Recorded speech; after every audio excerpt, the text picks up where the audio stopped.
Good morning and welcome to Cheche, the show where opinion counts, live on Citizen TV. I'm your host, Uruaka Mimo. Now, the Opposition Chord Alliance will be rallying later this morning in support of higher wages for teachers. Millions of school children have been at home for 3 weeks now as a strike by teachers continues. President Uhuru Kenyatta's speech in response to the strike has drawn mixed, mostly negative reactions, and a ruling on the stalemate by the Court of Appeal has been adjourned to next week. So the executive says there's no money, the wheels of justice are in motion. What about Parliament? Well, there is a proposal on the table from the National Assembly.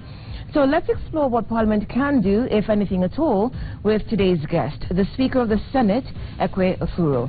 Welcome to the show. We also have the panel of David Makali and Mutegi Njau with us.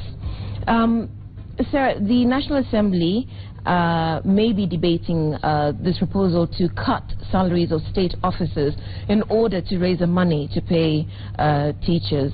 What is the perspective from the Senate on that? Good morning, viewers. I have had a number of proposals from the senators and the members of National Assembly on what needs to do. I think first is a national concern that everybody else would like to provide some solutions. We have not yet taken a collective position as a Senate, one in the sense that the way Parliament works, and even Parliament now, that's just an individual proposal by Honorable Namwamba, and these are proposals that have been canvassed even in public rallies by some senators. So until the House makes a resolution, and that's when you'll say the Parliament has spoken. Speaking as an individual, though, what's your perspective? Because last night, well, yesterday, we heard your counterpart in the National Assembly dismiss the proposal to take a pay cut. What do you think? I don't think I should just comment because my counterpart commented. I have many opinions on many things, but I don't think from where I sit it would augur well to make it public.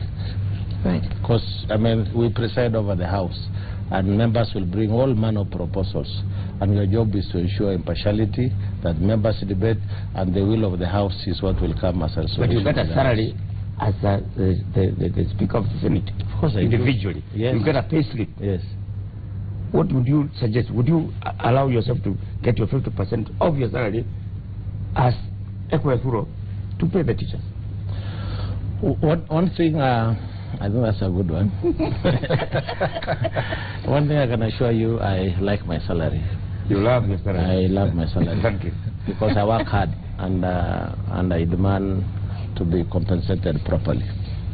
The government compensates me. The desire for teachers is also to get a salary increment. So I find it a bit in the negative that you are robbing Paul in order to pay Peter. What about the argument, though, that in terms of payments, the wage bill, that state officers such as yourselves earn a disproportionate amount compared to public servants like teachers? I think those are your words. It's not disproportionate. We, as a country, there was a feeling like Parliament was just appropriating monies to itself. And that's why in the 2010 Constitution, we created the Salaries and Remuneration Commission under Article 230, which is to look at the pay package. And what we are all being paid now is what has been determined by the SRC. But speaking as a leader in this country, Speaker, and teachers out there looking at you and saying, look, one of them is up there speaking, wouldn't they be expecting something to guide this whole debate? Do you think the government has acted right? Do you think something needs to be done and it's not being done, perhaps? I think, Mr. Makali, you must also appreciate that when you occupy certain positions, you also have certain obligations and responsibilities. I don't think it is in the interest of this nation for a leader of my stature to be giving all manner of opinions. I have an opportunity to do so from the floor of the House. I usually issue some quite fundamental ones. Fundamental ones. Well, let's rephrase the question, David. Communications from the chair. Let's rephrase the question. You've called it a national concern. Some people are using the word crisis. 14 million children are at home. They're not able to learn. We're not quite sure what happens to those who should be sitting exams. From where you sit as a leader, with the influence that you wield, what have you been able to do to see that this teacher strike comes to a satisfactory end? I say it is a national concern. And in fact, that's not the debate. I think both sides of the divide, National Executive versus NAT through TSC, equally agree that there is a crisis that needs to be resolved. Where they disagree is the methods of the solving of the issue. My wish is that the matter is resolved by the relevant parties. I mean, there's an opinion of the Speaker at this particular point is really material.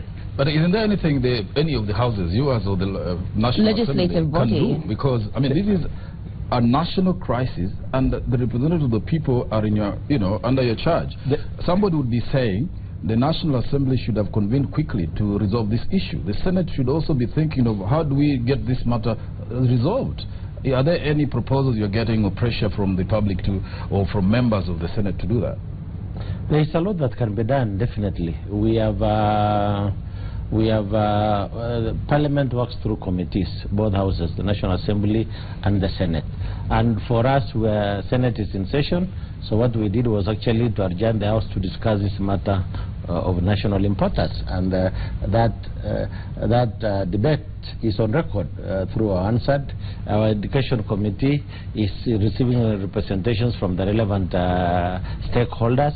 I am expecting, and I want to believe that the Education Committee also of the National Assembly is doing the same. And then once now they have come to some understanding, then they will always do a report which will be tabled before the houses for further discussion. When do we expect this one from the Senate? Anytime soon you're convening? We are already in session ourselves. That particular report on the education that particular report I need to check with my chairman on Senator Karaba, who is the chair of the Education Committee. As soon as it's done, he will table it before the floor. But in terms of your powers as a legislative body, what can you do in terms of interventions? I think it's important, and this is one thing I like by their saying in this country. It's important for every office holder to appreciate its limitations.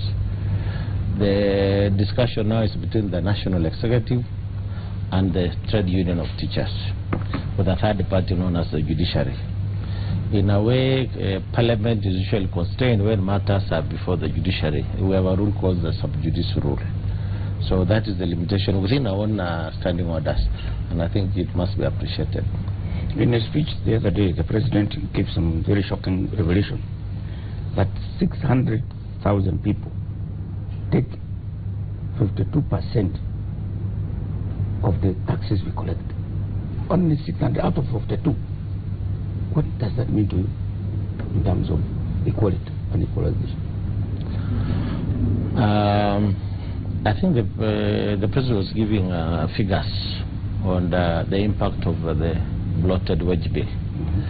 And that is the same story that SRC has been telling this nation.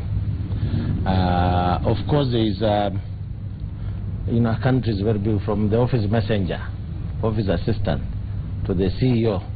They cannot be paid the same. And so they will always... They're only 600,000. 600,000? Yeah. The state officers. From messenger to chief to up to the president, there are only 600,000 who are paid 52% of our taxes. Let me not comment on that one. Why not? Because I don't work for SRC. Okay, well, sir, I'll take you back to the question I asked you. I'll take you back to the question I asked you earlier, and when your response to me was that it's my comment. In proportion to our GDP, Kenya has the highest number of state officers, rather, and the highest incomes in proportion to our GDP. You're a state officer. There's a proposal on the table, rather, to rationalize, right, your salaries, but also some of the jobs that duplication have been found to be obsolete. None of that is happening. And we're asking you what you can do about the teachers' strike. Can you not see to some of these things? It's the responsibility of... We have created commissions in this country to perform certain tasks. I wish this debate, the arguments you are putting now, you actually put before SRC. They are the ones with the responsibility to harmonize. Once SRC say this is what the president should be paid, this is what the speaker should be paid, this is what the teacher should be paid. You fall in line. We have no choice. Our constitutional duty they have. Yeah, it's only that some of us, I think Kenyans see it more that the SRC was targeting parliament alone. It's the entire public service. I'll give you the example of Rwanda. And there was a point in Rwanda's history where state officers had to take a pay cut. And they did, and that directive came from the executive. If President Kenyatta, you've already done this, I think there was a 10% pay cut announced earlier this year. 20% and 10%. Right. Yes. Now, if the executive were to say that in view of the bloated wage bill, we are taking a 50 or a 60% pay cut, would you accept that? It's not for me to accept. If Parliament passes a resolution to that effect, and it's forwarded to SRC, or if SRC makes that proposal, it is immaterial. Whether you accept it or not. Accept it or not, it will be the law. Okay. We're also told that there is no money to pay teachers the amount awarded by the courts. But how do you explain then to Kenyans that there is money to pay contracts that were not acted upon? Take, for instance, Anglo-leasing. And this has been a huge debate in the country. There was an uproar about it, but the government, the executive, argued that they had to honor those contracts, whether or not the terms were fulfilled. Can you not, as the Senate or the National Assembly, as Parliament, you're here because it's Parliament Week, can you not look into that and see how the justification comes about compared to the teachers? The teachers have a case for a salary hike, and I would imagine every employee would always wish to have a salary hike, including myself. I also think that it is very possible for a discussion to take place where you can actually look at what are the possibilities in raising certain money. Because there are many arguments. For the head of state, he has to look not just at one sector. He has also to look at the parity within the entire civil service, so that when you are looking at it, it should be in a more comprehensive manner to be able to ensure adequate resources. You know, the famous argument even between the Senate and the National Assembly on more money for counties. So there are all these arguments about more money, and of course resources, financial resources in particular, are finite. They are not elastic. So I think that argument is there. I cannot imagine a situation where you cannot consider including some of those debts. But to me, the argument of the debts is the first charge on the consolidated fund. It's like those pending bills. You know, once you have already committed something, the government is actually under obligation constitutionally to pay.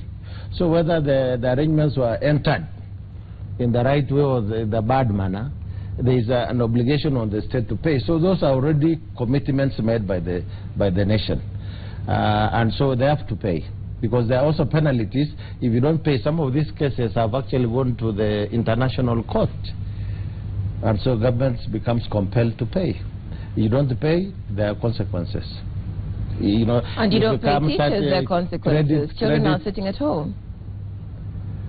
Which is a more pressing priority? All of them are pressing priorities. If you know, Speaker, as you see it, and if you think about it, there are claims that the salaries paid in the public service are very disproportionate, with like members of parliament getting very well paid, some cadres, commissions well paid, and other civil servants, state officers or not. And then there are those who are saying, really, somebody's earning 13,000 shillings monthly, another one. I mean, looking at this generally, what would you prescribe? Do you identify a problem? Do you think something needs to get done in this country to create equality or equalize things? What would we need? What do you say?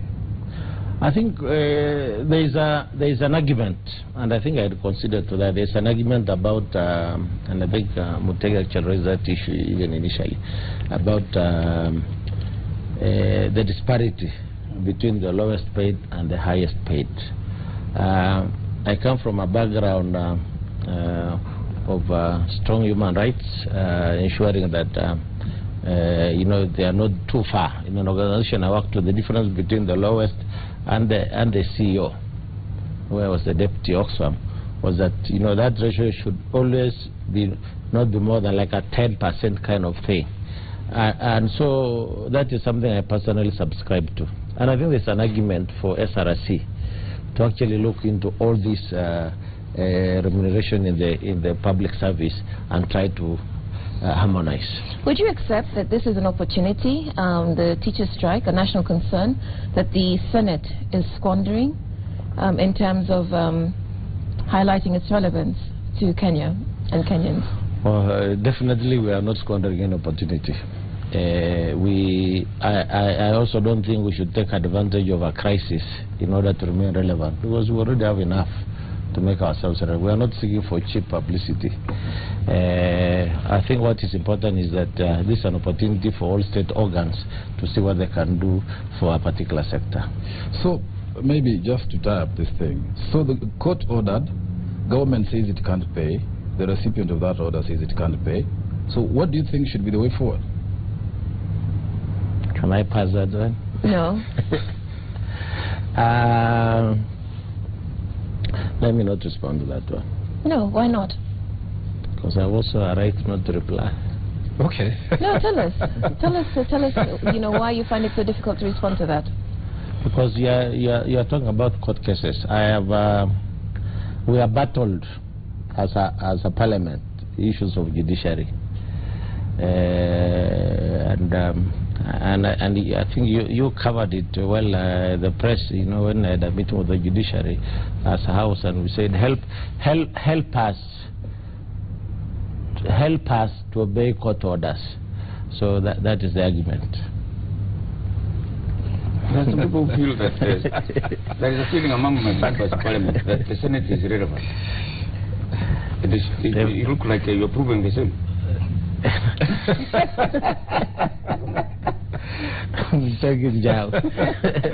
I don't think you decide relevance on the basis of one argument, and actually I think one is people are entitled to their own opinions, and secondly I don't think whatsoever this particular case proves whether we are relevant or not.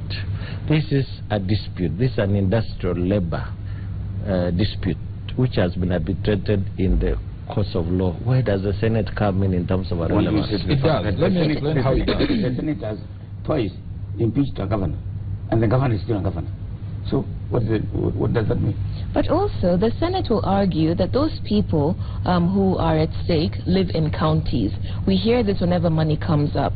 So when education comes up, why are you not arguing that the schools that are closed are in counties? And so therefore, any instability or whatever arises as a result of the teachers' strike affects the welfare of counties. Makali, you want to conclude? I saw there was immense interest. Let me start with Mutegi since you went first. In fact, I'll put it to you, and you'll forgive me if I'm a bit rough on you. It is that misleading information that creates a false impression that Senate is irrelevant. We have impeached the governor of Embu twice. The High Court has actually agreed with the impeachment process. They have actually said the governor was properly impeached. But the same High Court went ahead and entertained the governor of Embu to say we have a stay of execution of this particular matter and you can now appeal. So the appeal process is on. How relevant? How does that make us irrelevant? Because the governor is still there. So you want us to physically eject the governor? You want us to go with the rungus to check the governor? No, that is not. It's a court process. It's a court process. We must, you know, this country, and this is one thing, by the way, I think Kenyans must get to know. We are creating a society on the basis of the rule of law and constitutionalism, and judiciary is a final arbiter in terms of the contest of various state organs, and that one we must all try. Not try, we must actually obey. Okay. That is something we do. On yours, the argument that the teacher strike affects counties. Yes. Definitely, counties are affected by this particular matter, but you must appreciate that education is not devolved. It's a national function.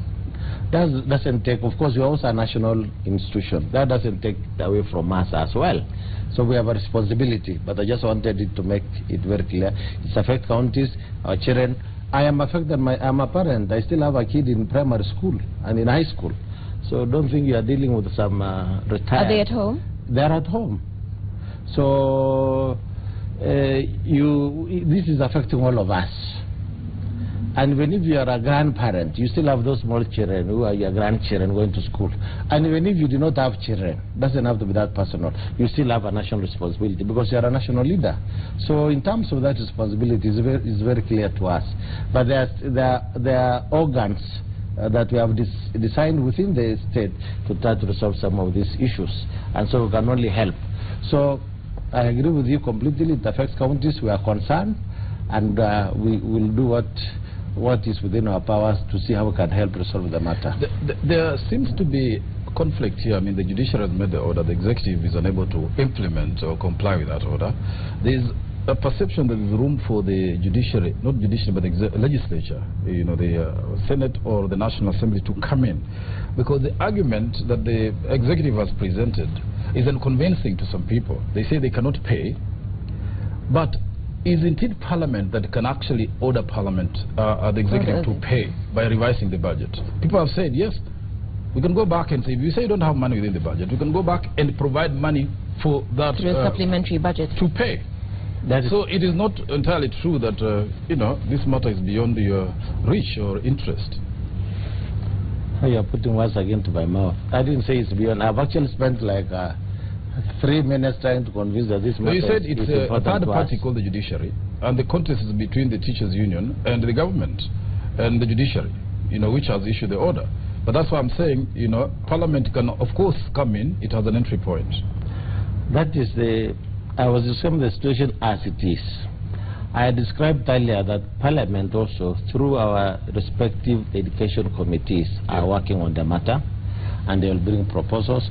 You see, the Constitution empowers Parliament to compel any entity to come and give information, to come and give produce documents, and we have the powers of the High Court. If you don't do so, we'll also commit you to civil jail.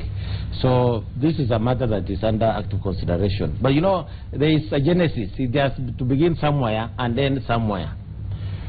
I would imagine a scenario, because what the national government would be saying, that we can't pay. In our Constitution, Chapter 4, in terms of progressive rights, Article 43, in terms of food security, and we have a bill before us now by Senator Sanomar, even, so that what the government needs to prove is that we were at point A, and we have made some progress towards point B, you know, progressive realization of those rights. It can also go to the judiciary and give information.